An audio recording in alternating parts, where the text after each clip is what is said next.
പറയുന്നു, രക്ഷ കർത്താവിങ്കിൽ നിന്നും മാത്രമാണ്. വചനം പറയുന്നത് മറ്റൊരുത്തരിലും രക്ഷയില്ല.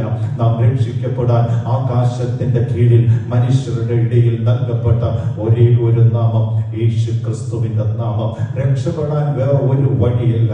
സ്തോത്രം. ഒരു 276 പേരുമായി യാത്ര ചെയ്യുന്ന ഒരു കപ്പൽ. സ്തോത്രം. പൗലോസിനോട് ദൈവാത്മാവ് പറഞ്ഞു, നീ കൈസറുടെ മുമ്പിൽ നിൽക്കേണ്ടവനാണ്.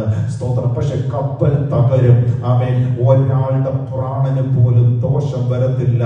രക്ഷകനായി ഞാൻ ഇറങ്ങി വരും. സ്തോത്രം. ആ ദൂത് ഏറ്റെടുത്തിട്ട് ശക്തമായ കപ്പലുള്ള സകല ആൾക്കാരോടും 276 പേരോടും ആ ദൂത് വിളിച്ചു പറഞ്ഞു.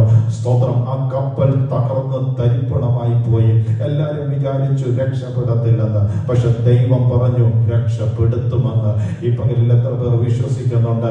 കപ്പൽ തകർന്നാലും നിനക്കൊരു പലക കഷ്ണം ദൈവം ഒരുക്കി വെച്ചിട്ടുണ്ട്.